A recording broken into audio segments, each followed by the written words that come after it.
مصر سے آیا ہوا ایک پریشان حال آدمی شیخ عبدالسلام بن ابی القاسم ثقلی رحمۃ اللہ علیہ کہتے ہیں کہ مجھ سے ایک شخص نے بیان کیا کہ میں مدینہ طیبہ میں حاضر تھا، میرے پاس کوئی چیز نہیں تھی جس سے میں بہت ضعیف ہو گیا۔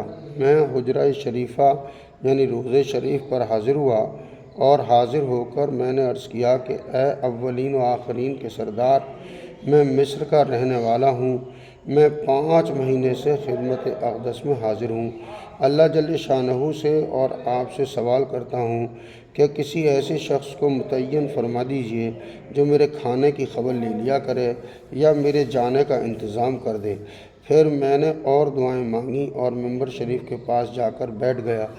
دفعتاً میں نے دیکھا کہ ایک شخص حجرہ شریف کے پاس حاضر ہوئے اور کچھ بول رہے ہیں۔ میں اس میں اے میرے دادے بھی کہہ رہے ہیں۔ پھر وہ صاحب وہاں سے میرے پاس آئے اور میرا ہاتھ پکڑ کر کہا اٹھو۔ میں اٹھ کر ان کے ساتھ ہو لیا۔ وہ مجھے ساتھ لے کر باب جبریل سے نکلے اور بقیع مدینہ منورہ کے پرانے قبرستان میں سے نکل کر باہر ایک خیمے میں لے گئے۔ اس میں ایک مادی اور ایک غلام تھے۔ ان سے جا کر کہا کہ اٹھو، اپنے مہمان کے لیے کھانا تیار کرو۔ غلام نے لکڑیاں اکٹھی کر کے آگ جلائی اور باندی نے آٹا پیس کر ملتن ایک خاص قسم کی روٹی تیار کی اور میزبان نے اتنی دیر مجھے باتوں میں لگائے رکھا۔ جب وہ تیار ہو گئی تو بانی نے لا کر اس کو آدھی آدھی کر کے 2 جگہ رکھی، پھر گھی کا ڈبہ لا کر ان دونوں ٹکڑوں پر بہا دیا۔ اس کے بعد سیحانی کھجوریں، جو بہت بڑی بڑی اعلیٰ قسم کی کھجوریں ہوتی ہیں، وہ بہت سی رکھیں۔ پھر مجھ سے کہا کہ کھاؤ۔ میں نے کھایا۔ اس نے تقاضا کیا کہ اور کھاؤ۔ میں نے اور کھایا۔ پھر اس نے اور تقاضا کیا۔ میں نے اور کھایا۔ میں نے کہا کہ میرے سردار، میں نے کئی مہینے سے گیہوں نہیں کھایا تھا اور نہیں کھایا جاتا۔ اس نے میرے پاس سے جو بچا ہوا تھا وہ بھی اور دوسرا ٹکڑا جو رکھا ہوا تھا وہ ایک زنبیل یعنی بڑے جھولے میں رکھا اور 2 سا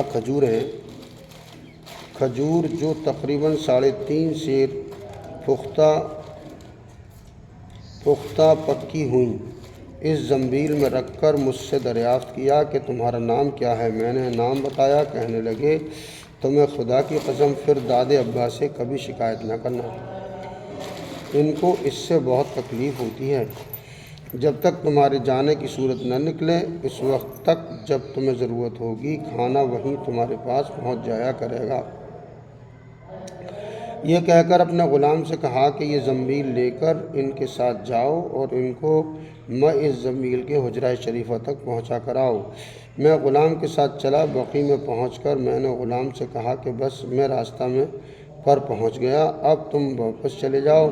غلام نے کہا کہ اللہ واحد، مجھے اس کی قدرت نہیں کہ آپ کو حجرہ شریفہ تک پہنچانے سے پہلے واپس ہوں۔ کبھی حضور اقدس صلی اللہ علیہ وسلم میرے سردار کو اس کی خبر نہ کر دیں۔ اس نے مجھے حجرہ شریفہ تک پہنچایا۔ میں 4 دن تک اس زنبیل سے کھاتا رہا۔ جب وہ ختم ہو گئیں اور مجھے بھوک معلوم ہوئی تو وہی غلام مجھے اور کھانا دے گیا۔ اسی طرح ہوتا رہا یہاں تک کہ ایک قافلہ ینبوع عرب ملک کے ایک شہر جانے والا تیار ہو گیا اور میں اس کے ساتھ ینبوع چلا گیا۔